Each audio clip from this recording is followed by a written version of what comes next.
quite amazing that they bring me on after all the doctors when I'm the only one who looks like one.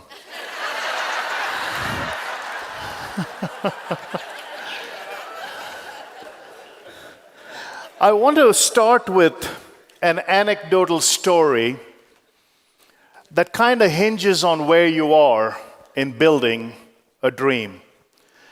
I titled this talk, Empower by Design and Not by Chance. How do you build a dream? So here's the story, here's the backdrop. It's set in a farm. There's a horse that's dying, and there's a goat that's the encourager. The goat constantly is trying to encourage the horse to life, but the horse shows no sign of life. Along comes the veterinarian, the farmer, and they make a discussion together, simply saying, if this horse does not show improvement in 3 days, we're going to put her down. The goat is devastated that good buddy horse is going to die. So the goat begins the encouragement. The vet comes, day one, administers the medicine, nothing happens, and the goat says, good buddy, if you don't get up and do something, your dream's going to die. You're never going to gallop on the meadows. You're going to be finished. No sign of improvement. Day two, the vet comes back and repeats the process. Still no improvement, and the goat continues to encourage. Day three, the goat goes by the farmer's house where the vet stops before coming to the stables. And the vet makes this announcement. He says, today is the day we put the horse down.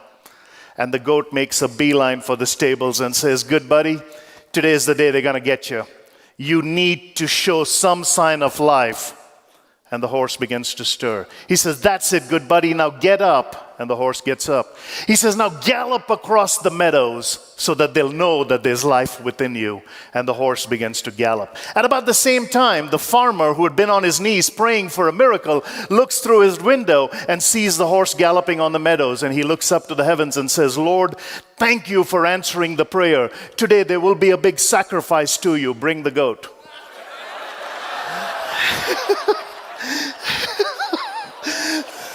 So sometimes,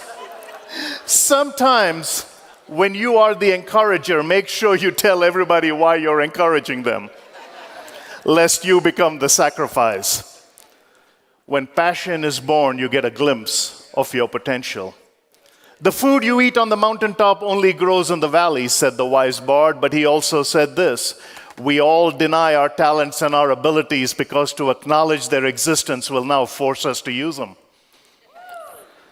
Many of us will sit in environments like this and soak up vicariously other people's success. And that's okay. But success can never be achieved by proxy. You can never build your dream. Just look at Nehemiah. You can never build your dream while you're on that wall if you do not have a foundation that is solid, that has given you the right to dare to dream.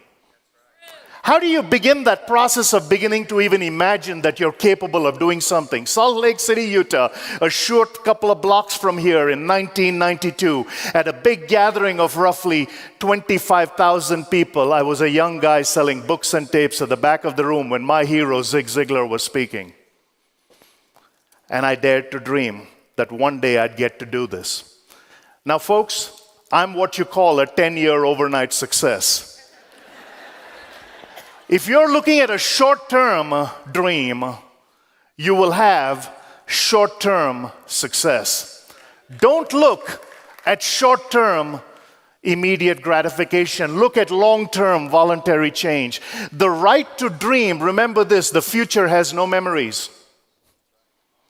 Dr. Ravi Zacharias was asked this question, what are you now doing? And people usually, and he gave that same litany of activity, and the wise man counseled him, said, no, you're building memories, make them good ones. So what are you doing here? First step, establish the strategy. We are living in some very precarious times. Malcolm Muggeridge said there is no new news, it's just old news happening to new people. G.K. Chesterton also said, you can fall in many angles, but you can only stand in one.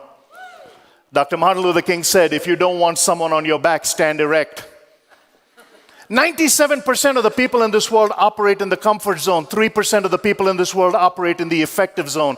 The difference between comfort and effectiveness is called growth, and growth is uncomfortable. In Texas, we call this the dead armadillo syndrome. I've yet to see a live armadillo. They're always dead in a 70-mile-an-hour speed zone, and I wonder why armadillos get to a gathering like this and say, dude, Dad died here. Mom died here. Everybody we know died right here. Let's find a school zone. Sometimes before you speed up, you need to slow down. If you are just assimilating information without dispensing all the garbage that hasn't worked, at the first sign of trouble, the old stuff will come back up. When you come to events like this and hear from experts who have built multi-million-dollar companies, multi-billion-dollar endeavors, learn from them, but in the process, eliminate the junk that doesn't work. When I first wanted to be a public speaker, someone walked up to me and said, with your kind of accent and your kind of background, do you think anybody would understand you? If I had believed them, life would have been a very different story. See, don't let your dream be contingent upon what someone else thinks is your ability. Emerson said, go ahead, you're going to do it right.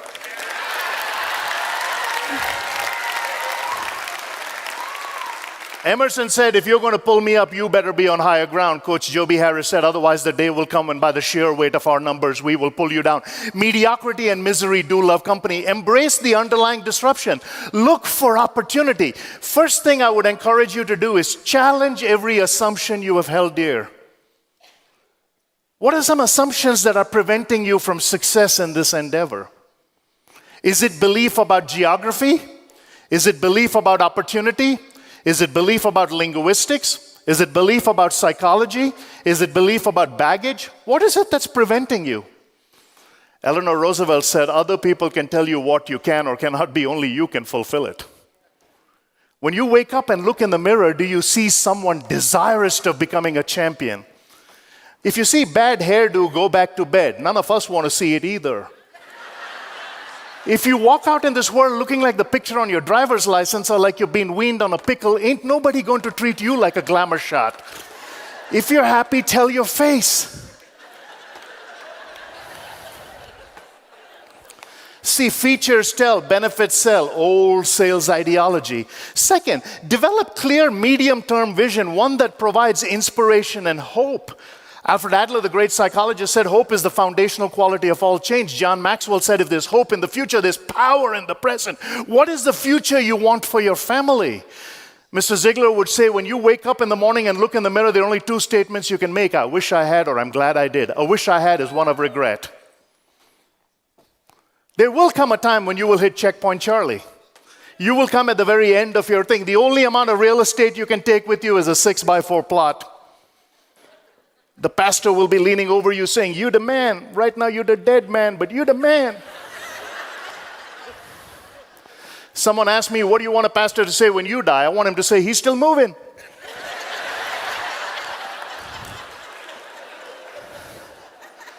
Today we'll begin a journey that will take me, starting in the US, 4 more countries after this. I will be in roughly 7 cities, and I will speak roughly 24 times before I come back to my bride. Yet when people ask me, where am I going? I say, I'm going home. I just have to go around the world to get there. You know why? Home is the source. That's your foundation. Without any fear of error, I can tell you this. If it wasn't for that beautiful bride that God gave me all those years ago, who's been on her knees every night praying for my safety, on her legs every day cheerleading me to success, I would not be your speaker today. Find the people in your life who you can call the inner circle. Don't let every Tom, Dick, and Harry come into you. Everything she said to me the first day we got married until now that rang my bell then and rings my bell, I believe in you and I trust you. Are you trusting each other?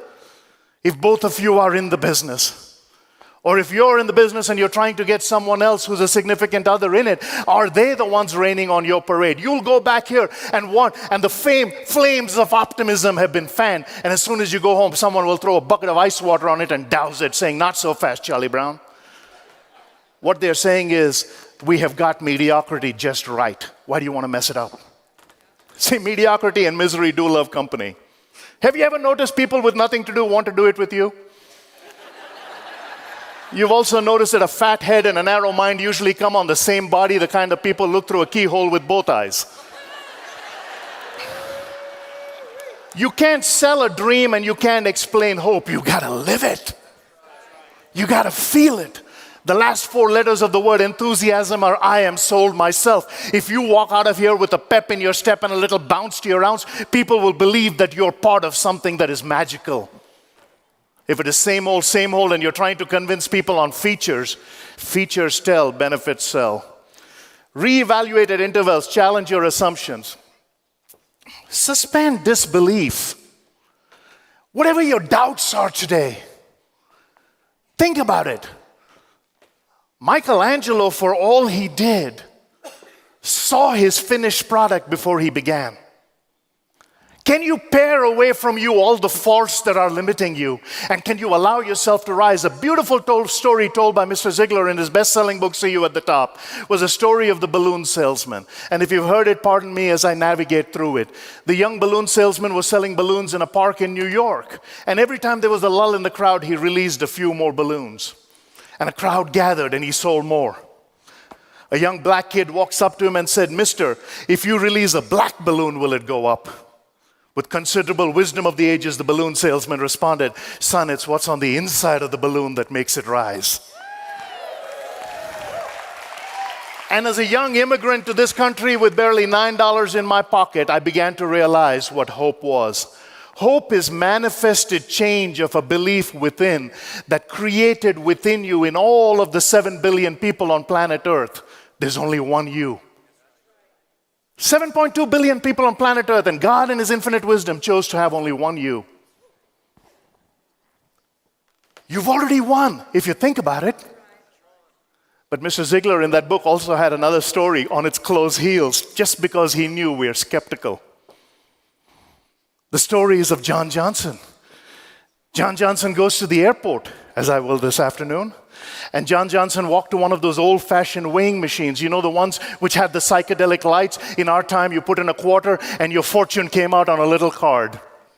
He gets on the scale, he puts in his quarter, the lights go around, out comes his fortune. Your name is John Jones.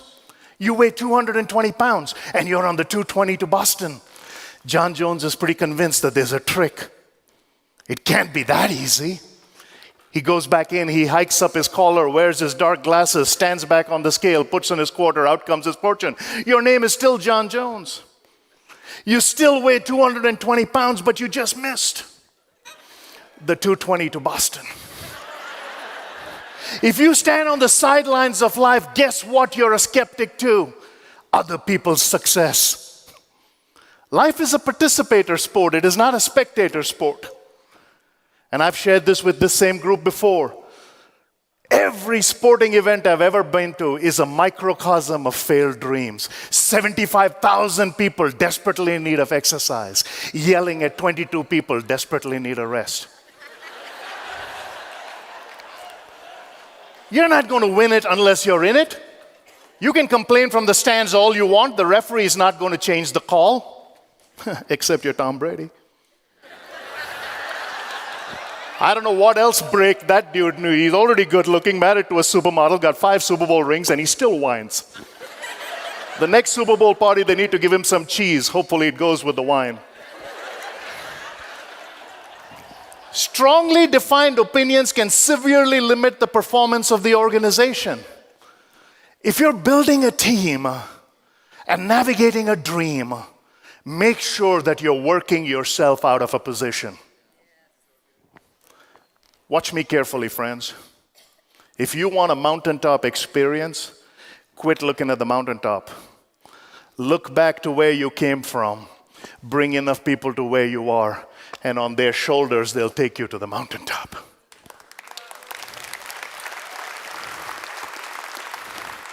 But we run around. We are so skeptical by nature. We're cynical. I fly a lot and I see stupidity on display, ignorance in every airport, as if it's a medal. They wear it around like it's a medal. And as much as they complain about the plane, the weather, the habits, the food, the next flight still leaves when they're ready. Don't waste time being a critic and being a cynic. I've traveled much of the free world. In fact, when I hit Sri Lanka and the broader Middle East this year, I think it'll be countries 68 and 69 for this little immigrant.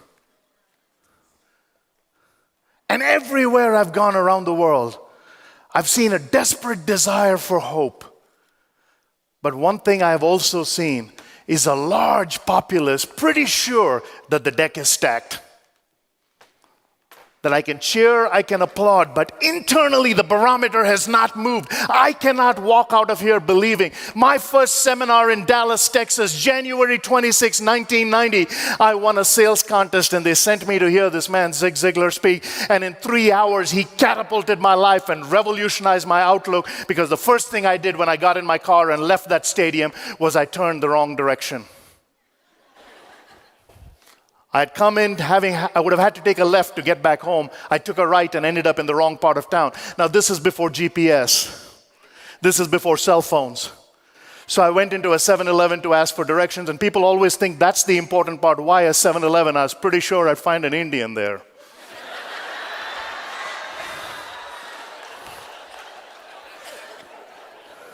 Years later in Australia, when we had navigated a multi-million-dollar tour that included in that tour part of Mr. Ziglar's dream, he said, "Son, I've already been to Australia 4 times.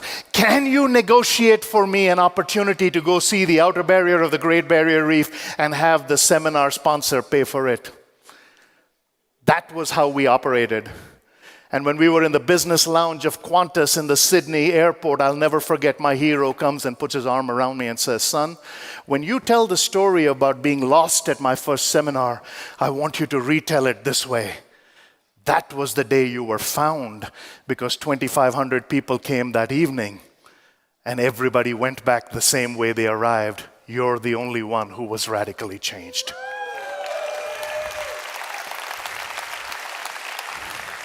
It's okay to change direction as long as you never let go of destination. If something doesn't work, if it ain't broke, break it. My daddy always used to say, you can scratch your nose this way, you can scratch it this way. Both way you'll get rid of the itch. This way you'll look like an idiot. Some things are right, some things are wrong. Some things are good, some things are bad. Some things are black, some things are white. In the third row, success is sitting. Time and over again proven in businesses this man has built. His words will captivate you. They will energize you. But one day he had to have been sitting somewhere believing he could do that. It doesn't happen by accident that one day, Edmund Hillary didn't suddenly one day in 1953 arrive on top of Mount Everest and say, "Hey, great big sucker, it's so tall, I wonder how I got here." You have to plan and prepare. Only then can you legitimately expect. Suspend the disbelief that the good things in life you don't deserve. Now, folks, money is not everything, but it ranks reasonably close to oxygen. When you need it, there's never been a substitute.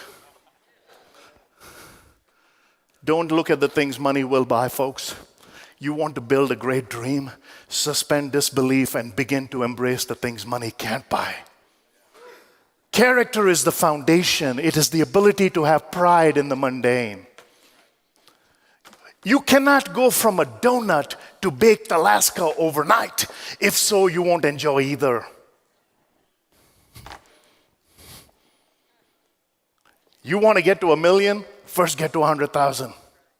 For some of you, it may be 10,000. For some of you, it may be lunch.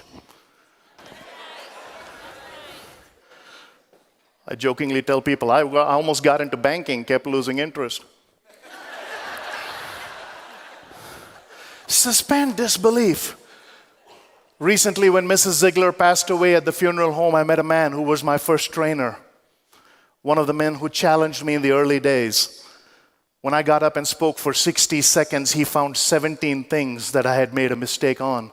And I said, "Literally, I've got a master's degree. Do you really have to nitpick at the foundation?" You know what he said? "For any other organization, we'd have welcomed you in. But this is Zig Ziglar. It's the gold standard."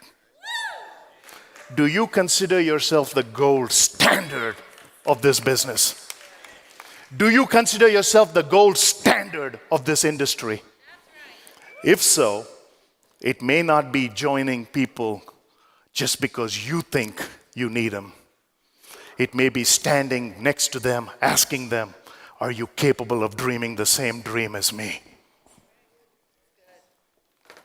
Success is fleeting, and time is passing. We live in precarious times. Take a stand. Be aggressive in decisions and acts. Err on the side of ambitious decisions. Watch me. If you try something you've never tried before and you fall flat on your face, you break even. You didn't have it to begin with. You gave it a shot. You came up short. Big whoop. What are you afraid of? Steve Brown from Emory University said, anything worth doing is worth doing poorly until you can learn to do it well. Well, the medical doctors may disagree here because there you require real expertise. You don't want a doctor showing up and saying, hey, I think I'm going to try on you. But for almost every other profession, it probably will work. Experience is the only thing in this world that somehow is worth more secondhand. By the same token, attitudes are contagious. Is yours worth catching? Or do you brighten up the whole room by leaving? The goal has always got to be aggressive. And I'm aggressive. I always preach the tri-dimensional nature of man, mental, physical, spiritual. I think in totality, one of the great things I liked about this organization the first time I spoke for Vaseo was that they began in prayer. And folks, I'm going to say the same thing I said in Vegas. If an organization on bent knee cries out to Almighty God for favor, and He is for you, nobody can be against you.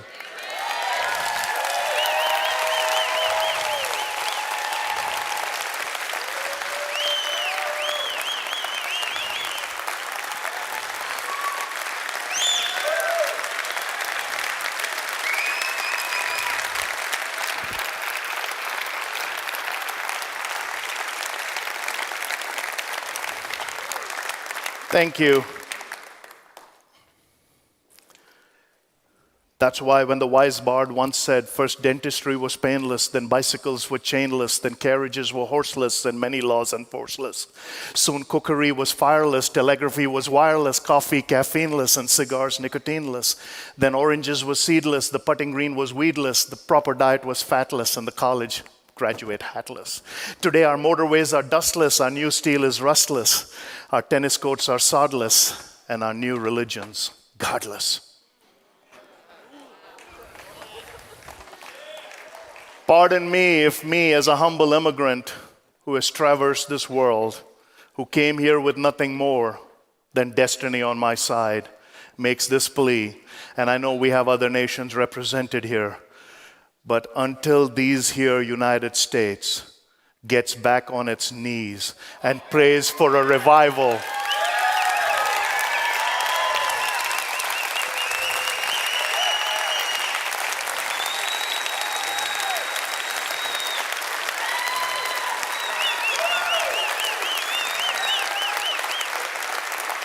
you raise a generation based on rights, and all you will yield is a group of followers who will cry for a revolution. But you raise them on responsibility, and you may have that revival.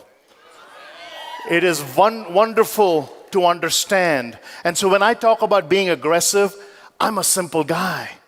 But I've never made many bones about the fact that my faith guides me, my formula leads me, my fashion dictates me, whatever it is.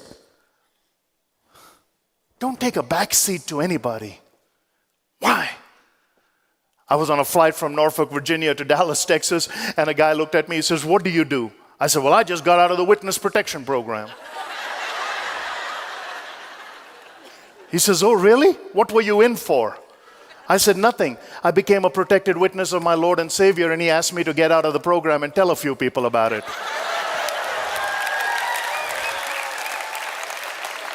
And he said something fascinating. He said, that's just like you Christians, sneaky. I said, I find it fascinating that you would rather talk to a criminal than someone about the love of God.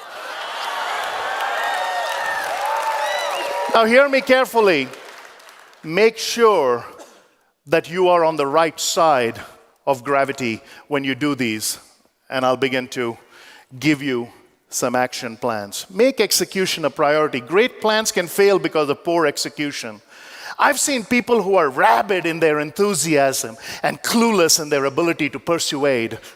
As a sales manager, I would always, I met so many people this week. I said, did any of them buy? He says, no, but we made a lot of good friends. I said, you, my friends, are a professional visitor. You don't need more. I don't need more friends. I have two, and one of them thinks I'm not. How many of you are on Faceless Book? All of you are. You're building your business there. I see most of you who started following me the last time we were in Vegas together. And that's fine. Irony of Facebook is most people are hiding behind their real face, and none of them have read a real book. Use it to your advantage. But don't let it take advantage of you. What are we hiding from? Let's look at execution. Focus is the key. Pick a critical few things and do them well. The old saying was what? By an inch it's a cinch, by the yard it's really hard. Your word is your bond. If your word's no good, you're no good. Whatever it is, be it a job, big or small, do it well or not at all. Pick a few things and be an expert at it. This is being a jack of all trades and failing at all of them. I've met many people. Tell me a little bit about you. Well, I don't know if I'm coming or going. I'm so busy. Well, stop. You're liable to kill people. How many of you have watched this latest stupid craze that is sweeping the internet about a guy's song on love, which people jump out of moving cars and making heart signs? I can't bust a move and you wouldn't want to see me do it either, but that's stupid.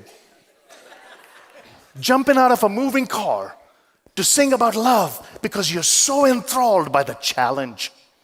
The same people won't challenge their intellect when they go to the election booth and say, you know what? Maybe I need to have an ID to make sure I elect people who can pass laws that say people who drive cars like that should not be given an ID.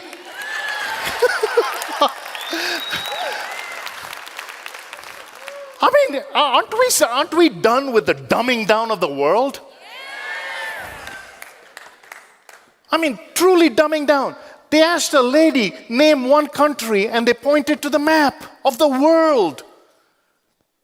And 6 of the 8 of them thought they were brilliant when they pointed to Africa. And the guy said, no, that's a continent. Really? I'm a history teacher.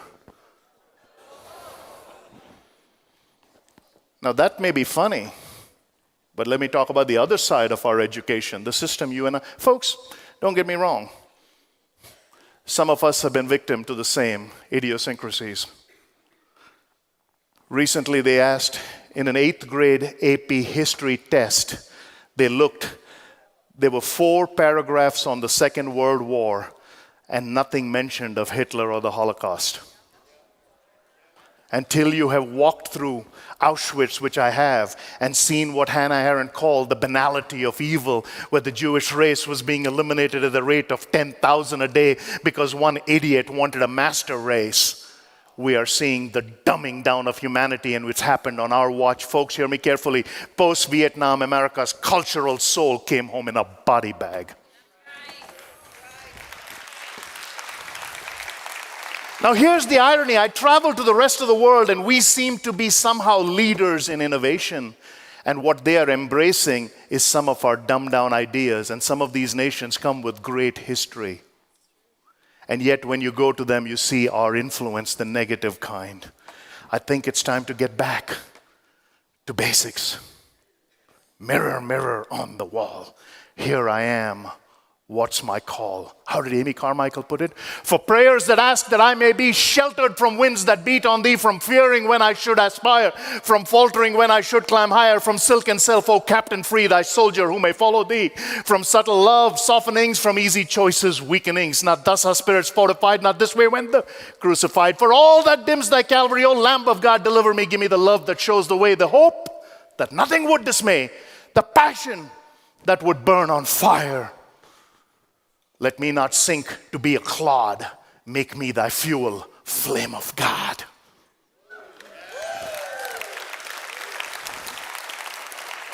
And I'm not a theologian. I tell people I haven't been to seminary, I've yet to go to cemetery. But somewhere between womb and tomb, I had a passion in my heart to say that right is right, wrong is wrong. How stupid have we become that now we can tell you when life begins? We're going to decide. Once, if we allow it to live, we're going to tell you how it should think. Go read 1984 by George Orwell, written in 1948, when he predicted 3 moods. Freedom will be slavery. We are freer than at any other time in human history, enslaved by the most regulation. He said war will be peace. We right now have supposedly the greatest peacetime in history, 66 hotspots desperate to break open into full-blown civil war. But the third was the most chilling prediction made in 1948 when he said, he wrote it in the book 1984, but it was predicted in his book 1948, written in 1948. The third prediction was ignorance will be strength. And you and I, well-meaning, honest, tax-paying, law-abiding, good moral people, coming to places like this where organizations are bathed in honesty, in morality, in clarity, in conscience, in discipline, in devotion, are suddenly on the buy side, and the screaming talking heads are telling you, you don't matter. Now, the reason you and I have taken that is because we refuse to accept. We think life is a popularity contest. Life's not a popularity contest. If it was, you'd lose. In fact, turn to the person on your left and say, I think you're amazing. Now turn to the person on your right and say, what took you so long?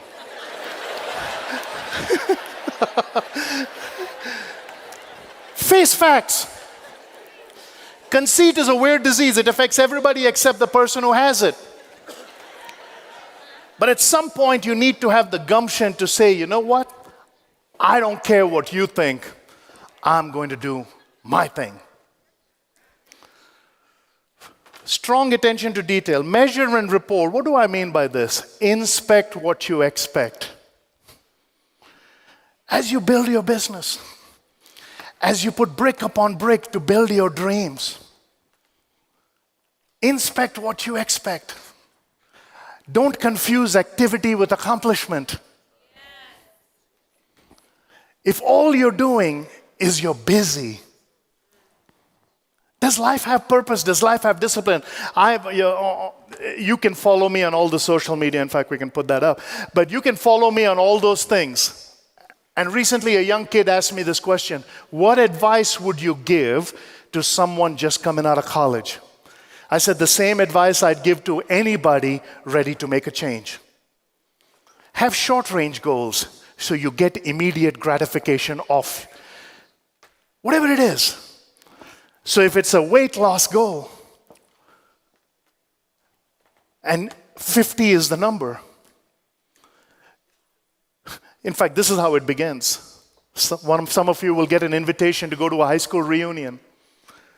You look at the reunion letter, you'll realize it's been 10, 15, 20 years, and the part of you that'll fit in front of the mirror is looking at the note. And you look at the note and look at the mirror, look at the note and say, oh my God, I got to lose the size of a Buick by Saturday. It ain't about to happen. It ain't about to happen. Set a short-range goal, 5, 7, 8, 9. Herb True from Notre Dame University said, put some small wins under your belt as it starts to tighten. Short range, immediate gratification. Have medium range goals that give you intermediate gratification. So short range goals are 6 months or lower. Intermediate goals are 6 months to 2 years, and then long range goals are vision casting. This is where dream boards are built. This is where the second house picture is put up. See, by God's grace, I have 2 homes in India and 1 here. But we have never outlived our coverage. We follow the John Wesley model. Make all you can. Keep all you can. Give all you can. Yes. It's okay to have money. I've had it. I haven't had it. Overall, it's better to have it. It's not going to solve all of your misery, but it'll help you to spend some of it in nice ways.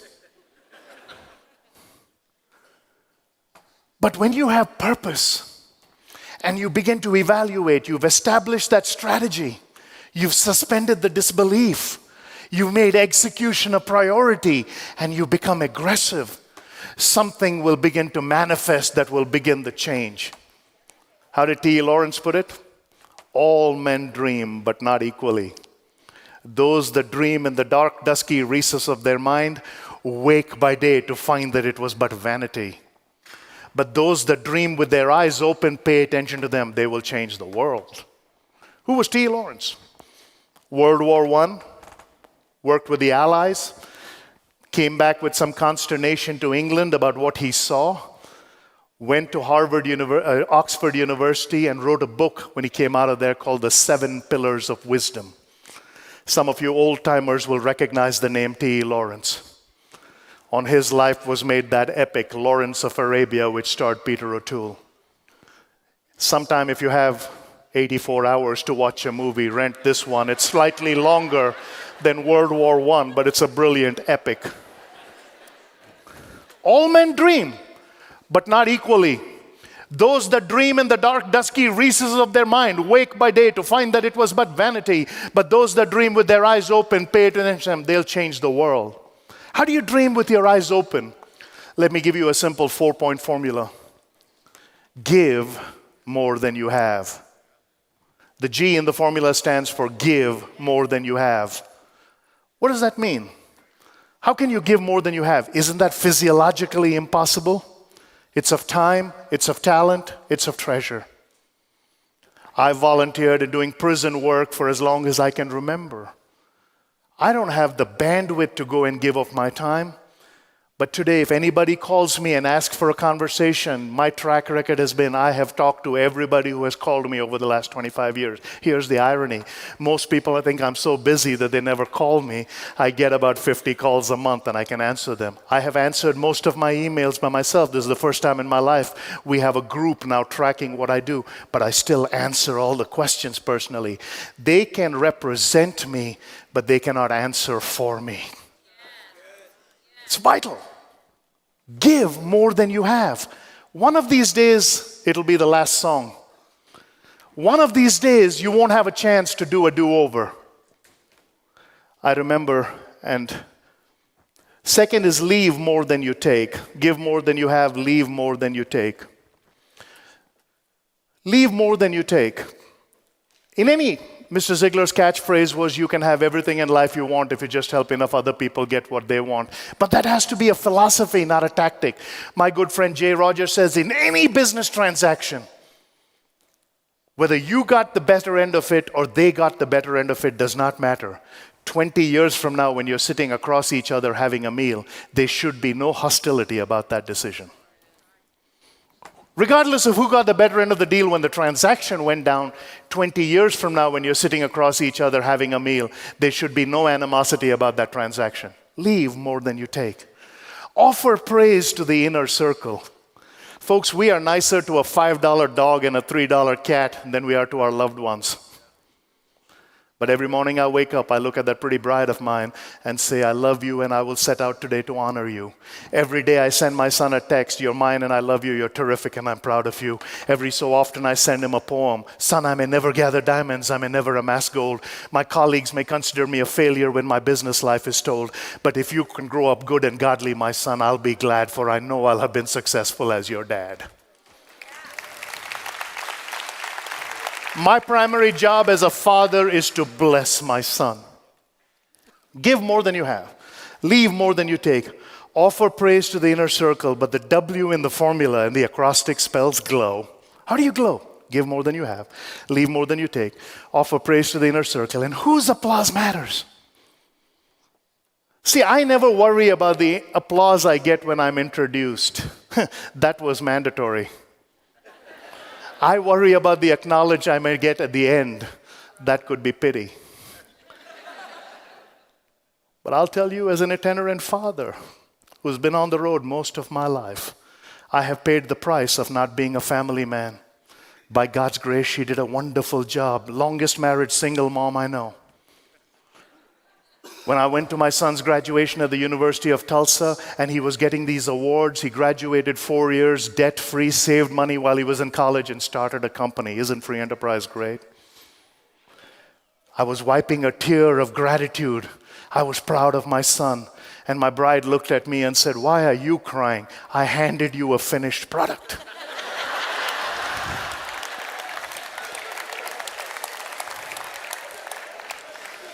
So guys, if the significant one in your life has done the heavy load, do this Father who has paid the price, and your significant other is with you, just embrace them and say thank you.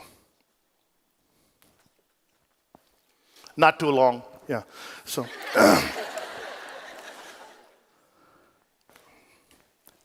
so all this boils down to what? What's the price you pay for having a dream? Sometimes you give up your very identity. And last night at dinner, I shared this story. And I was asked to share it here. It's tough to do in public. I ran away from India when I was a little kid. My father and mother struggled to give me a life. My dad resented the fact that I did not become a doctor. I was sharing with our doctors here. I said, "I hate blood and sick people. I'd have motivated you, but you'd still die. I'd have made a horrible doctor."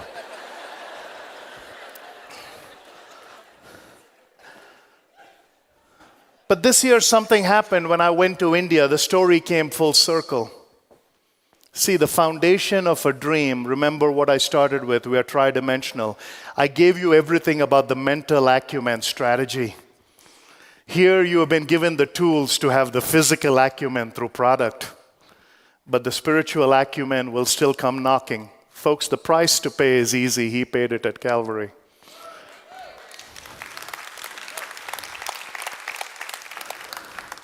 The cost you bear is hard. I had to bear it when my dear mother, who subscribes to a different worldview, was getting ready to breathe her last. I tried my best. I don't know her answer. So I came to a crossroads.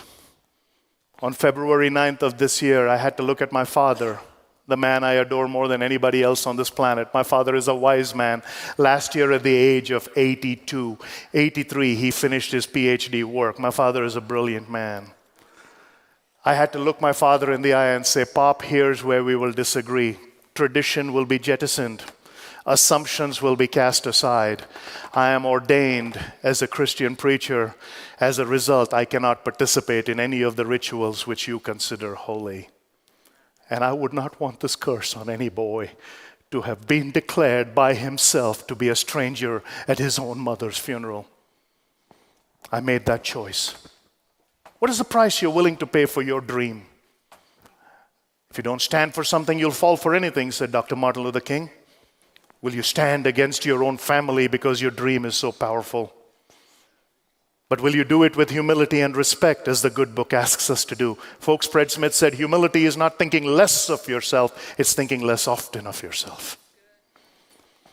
And my father looked at me and said, "You mean you're not going to participate in anything?" I said, "No." So as they donned their clothes of the native apparel and they began the rituals of what would take 10 days, I was on the periphery of the ground marked sacred, not allowed to cross that line.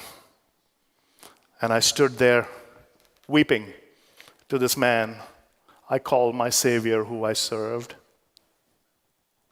And in a moment, my father walked up to me, put his arms around me and said, "She was equally your mother. Half of her is your birthright. She accepted you just the way you are. Who am I to judge? Would you mind praying over your dear departed mother in the name of your God before we do anything to her body?"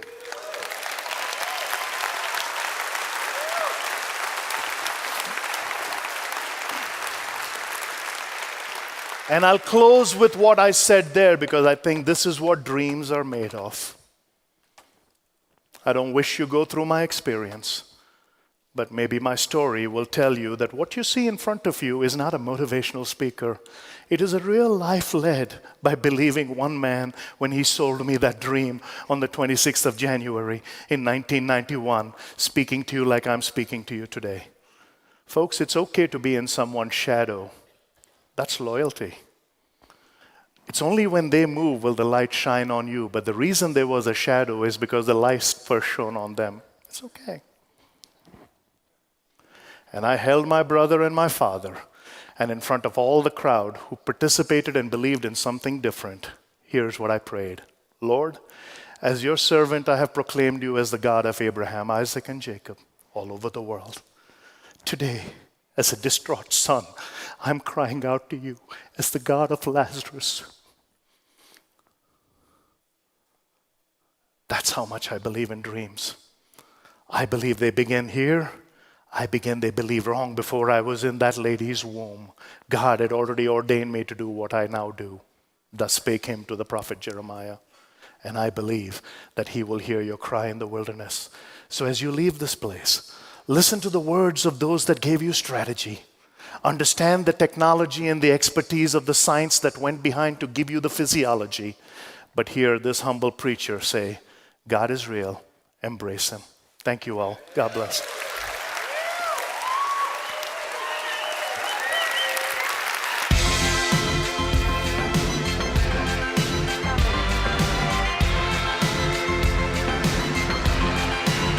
Stay standing for Krish Dhanam. Wow.